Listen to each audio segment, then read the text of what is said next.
इस खास पेशकश में हमारे साथ जुड़ रहे हैं ज्योतिष आचार्य सुमित रस्तोगी जी। आचार्य जी, आपका बहुत बहुत स्वागत है हमारे इस खास पेशकश में। जी धन्यवाद, नमस्कार।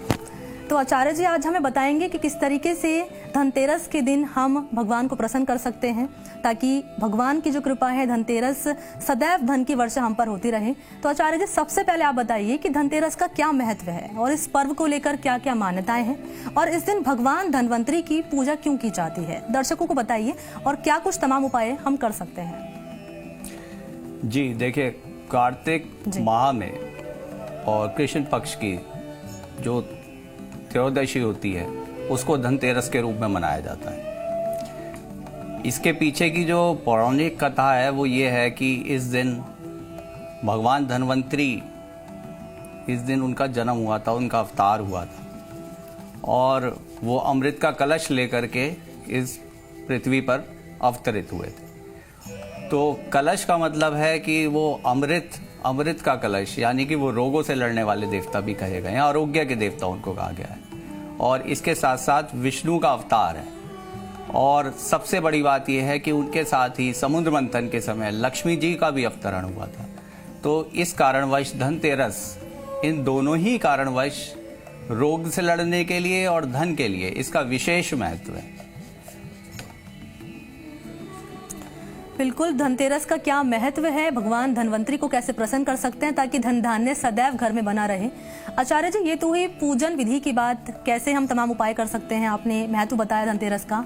और अब मैं चाहती हूँ आप दर्शकों को ये बताएं कि धनतेरस को अगर राशि विशेष से जोड़कर देखा जाए तो क्या परिणाम मिलते हैं। हमें संक्षिप्त में सभी राशियों पर पड़ने वाले प्रभाव के बारे में बताएं और मैं चाहती हूँ आप जानकारी दें सभी जातकों को कि किस राशि के जातक को कौन कौन से उपाय करने चाहिए। जी देखिए, यहाँ पर मैं प्रारंभ करूंगा मेष राशि से। जिन भी व्यक्ति जिनकी मेष राशि है या मेष लगन है, क्योंकि बहुत सारे लोगों को अपनी राशि और लगन में थोड़ा कंफ्यूजन रहता है, तो दोनों ही लोग इस उपाय को कर सकते हैं। मेष राशि प्रारंभिक राशि है। तो मेष राशि प्रारंभिक राशि है और हमारे जन्म को राशि को बताती है। तो मेष राशि में होने वाली जितने भी मंगल का प्रभाव, शक्ति से संबंधित, ऊर्जा से संबंधित जितने भी चीजें हैं, मेष राशि वाले लोग इस वर्ष प्रण करें और जितनी भी शक्ति से संबंधित चीजें हैं, जैसे हीटर है और किचन अप्लायंसेस हैं, वो सारी चीजें जिसमें कि बहुत सारी बिजली फूकती है या बिजली उसमें एनर्जी ज़्यादा लगती है, वो सारी चीज़ें अगर वो लेते हैं इस बार तो उनको बहुत ही फायदा मिलेगा। इसके साथ साथ मेष राशि मंगल को भी दर्शा रही है। तो मंगल मसूर की दाल, शहद, सिंदूर, इसका किसी भी धार्मिक स्थल में वो दान करें और गरीबों को भी दान करें। वृष राशि वाले लोग, वृष राशि भोजन को दर्शाती है। तो भोज्य पदार्थ जितने भी हैं या किचन से संबंधित जो भी अप्लायंसेस हैं, जैसे फ्रिज हो गया, रेफ्रिजरेटर, मिक्सर, ग्राइंडर, अगर वो इस चीज़ को लें तो उनके लिए बहुत अच्छा रहेगा। इसके साथ साथ खाने से संबंधित जितनी भी चीज़ें हैं, क्योंकि वृष राशि खाने को दर्शाती है, खाद्य पदार्थों को दर्शाती है, तो चावल, चीनी, दूध, इन सब चीज़ों का अगर वो दान करें तो बहुत अच्छा रहेगा। इसके साथ साथ मैं एक बात और बताना चाहूँगा कि वृष राशि में इस समय पर राहु का गोचर चल रहा है। तो वृष राशि वाले क्या करें कि चांदी के 2 सिक्के लेकर के आएँ। एक सिक्के को तो वो पूजा पाठ करके अपने मंदिर में स्थापित करें, वह दूसरे सिक्के को वो किसी सफाई कर्मचारी को यदि दान करते हैं तो पूरे वर्ष उनके ऊपर लक्ष्मी जी की असीम कृपा बनी रहेगी। मिथुन राशि बुध की राशि है, तो बुध उसके मालिक हैं। तो कांसे के बर्तन यदि वो लाते हैं, कांसे के बर्तन अपने घर में लेकर के आएँ और हरी मूंग की दाल या साबुत मूंग की दाल, उसका जितना दान करेंगे वो उतना अच्छा रहेगा। इसके साथ मिथुन राशि जो है वो हमारे जितने भी छोटी कन्याएं हैं और उनसे संबंधित चीज़ों को भी दर्शाती है।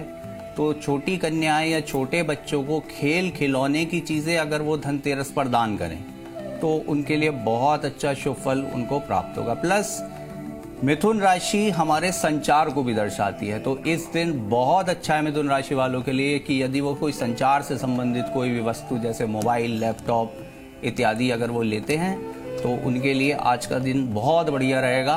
धनतेरस का दिन बहुत अच्छा रहेगा।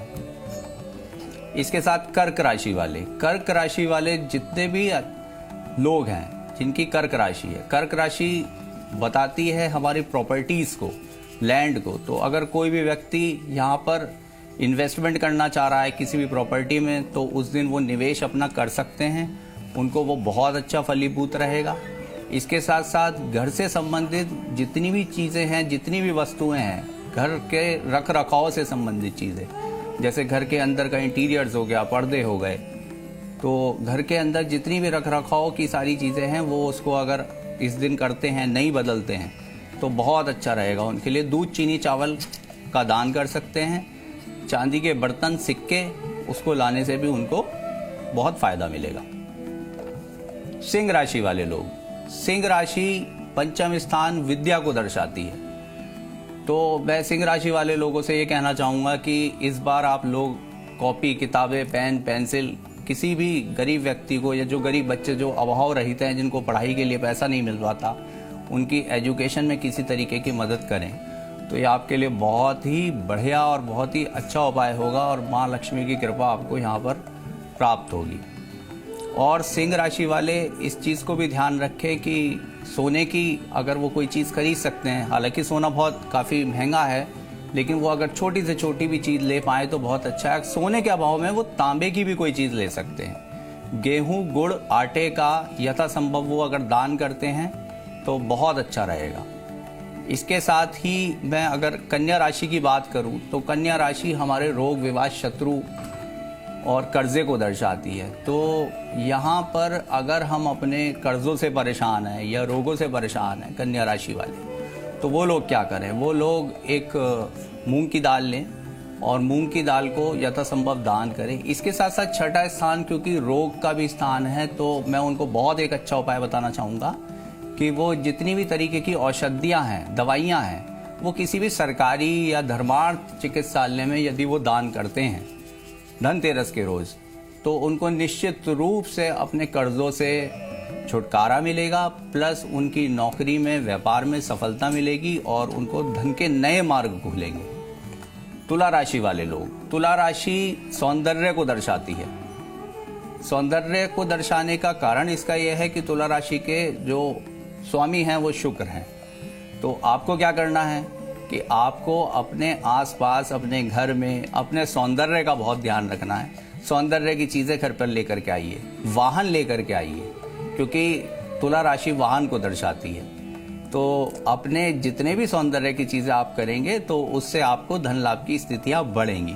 इसके साथ साथ बहुत ही ज़रूरी उपाय, आपके इष्ट माता लक्ष्मी, माता लक्ष्मी का श्रृंगार करें, माता लक्ष्मी को पोशाक चढ़ाएं, माता लक्ष्मी को कमल की माला चढ़ाएं, गुलाब के फूल की माला चढ़ाएं। ऐसा करने से आपको धन लाभ की स्थितियां बनेंगी, आपके जीवन में खुशियां आएंगी। बात करते हैं वृश्चिक राशि की। वृश्चिक राशि 8वीं राशि, मृत्यु की राशि, जीवन की राशि कहा जाता है। 8वीं राशि जल तत्व। आज के दिन क्या करें, धनतेरस के दिन आप 2 सिक्के लेकर के आएं, एक सिक्के चांदी के सिक्के की पूजा करें और 8 बार हनुमान चालीसा का पाठ करें। 8 बार हनुमान चालीसा का पाठ करने के पश्चात उसको किसी लाल कपड़े के अंदर लपेट करके और अपनी तिजोरी में रखें। आपका रुका हुआ धन भी आपको वापस मिलेगा और धन के सारे मार्ग भी आपके खुलेंगे। धनु राशि वाले लोग, धनु राशि वाले लोग, रिलीजन की राशि है धनु, धर्म की राशि है। तो धनु राशि वाले लोग जितने भी धार्मिक ग्रंथ हैं, श्री सूक्त है, रामायण है, विष्णु सहस्त्रनाम है, जो भी उनको अच्छा लगे वो इन ग्रंथों को लेके आएं और 9 अलग अलग मंदिरों में या धर्म स्थानों में उनका दान करें। ऐसा करने से उनको बहुत शुभ परिणाम प्राप्त होंगे। धन की स्थितियां उनकी आगे के मार्ग प्रशस्त करेंगी। इसके साथ साथ यथासंभव वो गुरु का दान करें, चने की दाल, केले इत्यादि, बेसन के लड्डू, उससे भी उनको बहुत फायदा मिलेगा। मकर राशि वाले लोग, मकर राशि में जैसा कि आप सभी लोग जानते हैं कि हमारे गुरु और शनि दोनों ही इस समय पर गोचर कर रहे हैं। तो बहुत अच्छा हो कि अगर हम किसी ब्राह्मण को कोई भी लोहे की वस्तु, जूते, चप्पल, तिल से संबंधित बनी हुई, तिल से बनी हुई मिठाई जैसे रेवड़ी, गजक या तिलबुग्गा, अगर वो उनको दान करें तो बहुत अच्छा इनको शुभ परिणाम मिलेगा। इसके साथ साथ ही मकर राशि, शनि इसके मालिक हैं और शनि दुर्बल बूढ़े वृद्ध व्यक्तियों को दर्शाते हैं। तो अगर वृद्ध आश्रम में किसी भी तरह से अगर हम कुछ भी खाने पीने की वस्तु है, खास तौर से गुड़, आटा, तेल, घी इत्यादि अगर हम दान करें तो मकर राशि वालों के लिए बहुत शुभ समय रहेगा ये। और धनतेरस का ये जो पर्व है ये उनके लिए पूरे वर्ष उनको धन की स्थिति उनके लिए अच्छी करेगा। कुंभ राशि वाले लोग क्या करें, मिट्टी के बर्तन या मिट्टी की झालर या मिट्टी से बने हुए कोई भी संबंधित वस्तु वो अपने घर लेकर के आए धनतेरस के दिन। मिट्टी के बर्तन में, पात्र में काली उड़द साबुत उसको भर के रखें और किसी भी धर्म स्थान में वो जाकर के ये प्रार्थना करें कि हे ईश्वर मेरे ऊपर माँ लक्ष्मी की कृपा बनी रहे। तो ऐसा करने से कुंभ राशि वालों को बहुत अच्छा लाभ मिलेगा। इसके साथ साथ ही तिल के तेल का दीपक जरूर जलाएं कुंभ राशि वाले लोग। इसके साथ ही मीन राशि काल पुरुष कुंडली की 12वीं राशि और आखिरी राशि है, जो निश्चित रूप से आपके दान, धर्म और मोक्ष को दर्शाती है। तो दान, धर्म, मोक्ष को दर्शाने वाले ग्रह कौन है? बृहस्पति महाराज यहाँ पर आपसे ये चाहते हैं कि यथासंभव आप चावल, चीनी, दूध, इसके साथ बृहस्पति की चीजें, बेसन के लड्डू, चने की दाल, केले इत्यादि इन सब चीजों का दान अवश्यमेव करें। और यहाँ दान शब्द का मित्रों मैं एक बार महत्व आपको बता दूं कि दान का मतलब केवल मंदिर में ही या किसी धर्म स्थल में ही दान नहीं है। दान के लिए आप अपने आसपास लोगों को देख सकते हैं, जिनको लगता है जो जरूरतमंद लोग हैं आप उनको भी वो दान कर सकते हैं। तो ऐसा करने से आपका जो धनतेरस का उद्देश्य है, चाहे वो उद्देश्य आपका रोगों को लेकर के है या धन प्राप्ति के लिए लेकर के है, दोनों ही परिस्थिति में आपको उससे लाभ होगा। बिल्कुल, राशिफल के अनुसार आचार्य जी ने जानकारी दी है उन तमाम जातकों को जो अपनी राशि जानते हैं और कैसे भगवान धनवंतरी को प्रसन्न कर सकते हैं। जैसे कि आचार्य जी ने बताया कि आप सोने का कुछ खरीद सकते हैं, आप तांबे का कुछ खरीद सकते हैं, आप गरीबों को दान जरूर करिए धनतेरस के दिन। और ये तमाम उपाय करने से भगवान धनवंतरी की सदैव कृपा जातकों पर बनी रहेगी। और आचार्य जी जिस तरीके से अभी आपने जानकारी दी है कि तमाम जो जातक है उनको क्या क्या तमाम उपाय करने चाहिए, क्योंकि धनतेरस के दिन कहा जाता है कि भगवान धनवंतरी को अगर प्रसन्न कर लिया जाए तो सदैव धन की वर्षा होती है। और राशिफल के अनुसार आचार्य जी ने जानकारी दी, तो ऐसे में जरूरी ये है कि जातक को ये तमाम उपाय करने चाहिए। और ये तमाम उपाय करने से, जैसे कि अभी मैंने शुरुआत में बताया आप सभी को कि आप तांबे का कुछ खरीद सकते हैं, आप सोने का कुछ खरीद सकते हैं, आप गरीबों को दान जरूर करिए, आप दिया जलाइए तिल के दीपक तिल का, ये तमाम उपाय आप कर सकते हैं। तो ऐसे में क्या नहीं करना है और किन किन बातों का आपको ध्यान रखना है, ये तमाम जानकारी हमने अपनी इस खास पेशकश के जरिए अपने दर्शकों के साथ साझा की है। तो आचार्य जी, मैं जानना चाहूंगी कि आप उन लोगों को सुझाव दें जिन्हें अपनी राशि की जानकारी नहीं है, राशि का ज्ञान नहीं है कि हमारी कौन सी राशि है, यानी जो लोग ये नहीं जानते कि उनकी राशि क्या है, उन्हें धनतेरस पर क्या करना है, क्या नहीं करना है। देखिए, बहुत सारे व्यक्ति हमारे देश में हैं जिन लोगों को अपना जन्म समय नहीं पता या उनको राशि नहीं मालूम है जी। वो लोग भी इस अवसर पर, इस मैं तो कहूंगा इस अमृत अवसर पर बिल्कुल 100% लाभ उठा सकते हैं। छोटे छोटे से कुछ उपाय और छोटे से कुछ परहेज करके।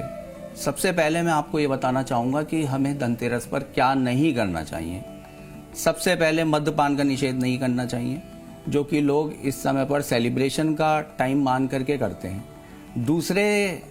दूसरे नंबर पर मांसाहार का सेवन ना करें और कोशिश ये करें कि सात्विक भोजन ही इस समय पर ग्रहण करें। कोई भी कटीली नुकीली चीजें जैसे चाकू हो गया, कैंची हो गई, इस चीजों को धनतेरस के दिन ना खरीदें। किसी भी व्यक्ति को अपना धन उधार ना दें। व्यापारी वर्ग के लिए मैं विशेष रूप से कहना चाहूंगा कि कम से कम धनतेरस से और दीपावली तक वो लोग बिल्कुल भी उधार ना करें। सारी जितनी भी उनकी रोजमर्रा की चीजें हैं वो नकद ही रूप में करें। और एक आमजन जो व्यक्ति है, वो किसी भी तरह से अपने सोने को, चांदी को किसी भी तरह से कोई गिरवी रख करके कोई पैसा उठाना या कोई कर्जा लेना, उससे बचना उनको चाहिए। इसके साथ साथ ही अब एक आम आदमी की आपने बात करी कि एक आम आदमी जिसको राशि नहीं पता है वो क्या कर सकता है। तो देखिए, सबसे पहले हमारे यहाँ ग्रंथों में मेंशन्ड है, वर्णित है कि धनतेरस के दिन आप झाड़ू खरीद करके लाइए। लेकिन यहाँ पर मैं एक बात और जोड़ना चाहूंगा कि खाली झाड़ू ही नहीं, केवल झाड़ू का मतलब है सफाई करना। तो जितनी भी चीजें सफाई से संबंधित हमारी, चाहे वो वाइपर हो सकता है, पोछा हो सकता है, या कोई भी चीज जो कि हमारी सफाई से संबंधित है, क्योंकि उस दिन हम क्या करते हैं कि अपने घर से हम अपनी नेगेटिविटी को हटाते हैं और पॉजिटिविटी तभी हमारे घर के अंदर आ पाती है। तो अपने जितनी भी झाड़ू, वाइपर, डस्टर जो कुछ भी है वो उस दिन वो अपना नया खरीदें। अगर उनके ऑफिस में या कहीं व्यापारिक प्रतिष्ठान में भी उनके यहाँ पर वो जाते हैं तो वहां पर भी वो सारी चीजें अपनी नई करें और कोशिश ये करें कि उसी झाड़ू से या उसी डस्टर से उनको उस दिन अपने घर के अंदर सफाई करनी है। दूसरे नंबर पर उनको क्या करना है कि साबुत धनिया ले लें वो थोड़ा सा, और साबुत धनिये को पूजा स्थल में रख करके अपने पूजा करने के पश्चात रात्रि में उसको लाल कपड़े में या पीले कपड़े में बांध करके और अपनी तिजोरी में रखने से उनके सारे साल अगले धनतेरस तक उनके घर के अंदर बरकत रहेगी, लक्ष्मी माँ की उन पे असीम कृपा बनी रहेगी। इसके साथ ही एक नमक का पैकेट सुबह प्रातः वो खरीद करके लाएं नया, और पूरे दिन, बल्कि मैं तो कहूँगा दीपावली तक, उसी नमक का सेवन वो करें। अगर वो ऐसा करते हैं तो उससे भी उनको लक्ष्मी माँ की, कुबेर भगवान की कृपा प्राप्त होगी। इसके साथ अगर वो धनिये, साबुत धनिये को वो थोड़ा सा पूजा करके, यदि वो अपने किसी फ्लैट में या किसी ऐसी जगह रहते हैं कि जहाँ पर जगह नहीं है, तो वो अपने किसी गमले में भी उसको डाल सकते हैं, बो सकते हैं। जैसे जैसे वो धनिया ऊपर बढ़ेगा वैसे वैसे आपकी लक्ष्मी जो है आपके घर के अंदर स्थिर होती चली जाएगी। इसके साथ आपको एक चांदी का कोई भी पात्र ले लीजिए, चांदी के अभाव में आप स्टील का भी कोई पात्र ले सकते हैं। उसके अंदर थोड़े से चावल रख के पूजा करने के पश्चात उसको भी अगर आप अपनी तिजोरी में रखेंगे तो पूरे वर्ष आपको जो है धन की कभी कहीं कमी नहीं होगी जी। तो छोटी छोटी सी बहुत सारी चीजें हैं जिनको कि ध्यान रखने से बिल्कुल आपकी चीजें होंगी। एक छोटी सी और बहुत जरूरी महत्वपूर्ण बात बताना चाहूंगा जी। हमारे यहाँ एक कौड़ी होती है, जो लोग कौड़ी का अर्थ नहीं समझते उनको मैं बताऊंगा कि कौड़ी होती है शंख की तरह। तो 13 कौड़ी वो लेकर के आए, अपनी पूजा में रखें, और एक बहुत ही आसान सा सरल सा मंत्र है, ओम ह्रीम श्रीम कमले कमलालय प्रसीद प्रसीद ओम श्रीम ह्रीम ओम महालक्ष्मय नमः। अगर इतना लंबा मंत्र नहीं बोल सकते हैं तो खाली ओम महालक्ष्मय नमः भी बोल सकते हैं। ठीक है, 108 बार इसका जाप करें, केशर आदि से तिलक करके, और पीले कपड़े में इसको बांध करके तिजोरी में रखने से भी बिल्कुल इस पूरे वर्ष उनको धन की प्राप्ति रहेगी, लक्ष्मी माँ की असीम मंत्र का जहाँ तक 108 बार जाप करें और इससे भगवान धनवंतरी प्रसन्न होंगे और आपके घर में सुख की वर्षा होगी, धन की वर्षा होगी, ऐसा आचार्य जी का कहना है। आचार्य जी देखिए, अंत में मैं चाहूंगी आप दर्शकों को टिप दे खास तौर पर, जिससे धनतेरस पर ढेर सारी खुशियां भगवान धनवंतरी घर पर लेकर आए, और ऐसे कुछ खास उपाय जिससे घर में सुख समृद्धि सदैव बनी रहे। आचार्य जी जी, बहुत अच्छा प्रश्न पूछा आपने जी। टिप्स के रूप में मैं सभी लोगों से ये निवेदन भी करना चाहूंगा और आग्रह भी करूंगा उनको कि सर्वप्रथम तो वो किसी भी तरीके के नशे से इस दिन बचें, और बल्कि इसी दिन नहीं, दीपावली तक, क्योंकि ये 3 दिन जो है अमृत बरस रहा है और इस अमृत को लेने के लिए हमें सात्विक रहना बहुत आवश्यक है। दूसरी बात मैं ये कहना चाहूंगा कि यदि जो व्यक्ति जो एक पूजा करना चाहते हैं और धन भी चाहते हैं, तो गरीबों की जितनी भी वो मदद इस समय पर करेंगे, क्योंकि बहुत सारे लोगों के मन के अंदर ये भ्रम की स्थिति है कि शायद उस दिन हमें कोई दान नहीं करना चाहिए, क्योंकि उस दिन तो हमें अपने केवल लक्ष्मी का देना है, लेकिन ऐसा नहीं है, बिल्कुल भी नहीं है जी। हमें यथासंभव खाने का दान, क्योंकि चंद्रमा चांदी, दूध और चावल को दर्शाती है, तो जितना हम इसको करेंगे उतना ही ज्यादा जो है वो हमारे लिए फलदायी रहेगा। ठीक है। इसके साथ रात्रि का टाइम जो भी हम पूजा यहाँ पर शुरू करेंगे धनतेरस पर, उसको छोटी दिवाली पर भी उसको कंटिन्यू रखें और दीपावली की रात्रि तक भी उसको वो करें, तो उससे उनको सारी तरह से उनको सफलता प्राप्त होगी। धन लक्ष्मी के उनके नए रास्ते मार्ग खुलेंगे। कोशिश ये कीजिए कि अपने घर के अंदर ही बैठ करके श्री सूक्त का पाठ कर लें। श्री सूक्त का पाठ अगर वो नहीं कर सकते हैं, जो अभी मैंने ओम ह्रीम श्रीम कमले कमलालय मंत्र बताया उसका जाप करें। वो भी नहीं कर सकते हैं, ओम महालक्ष्मी नमः इसका जाप करें। और इसके साथ साथ अगर कुछ लोग जिनके की इष्ट जो है वो हनुमान जी हैं या माता रानी हैं, तो ऐसी भी कोई मनाही नहीं है कि वो हनुमान जी की या माता रानी की पूजा नहीं करते। 101 बार या 100 बार हनुमान चालीसा का पाठ भी इस समय पर बड़ा फलदायी रहेगा। बिल्कुल, बेहद खास टिप आचार्य जी ने हमारे दर्शकों के साथ साझा की और ये भी बताया कि किस जातक को कौन कौन से उपाय करने चाहिए, किन किन बातों को ध्यान रखना चाहिए और किन किन बातों को आपको जिंदगी में अपनाना चाहिए। ये तमाम जानकारी आचार्य जी ने साझा की। हमारे साथ जुड़े आचार्य जी, आपका बहुत बहुत शुक्रिया। धन्यवाद।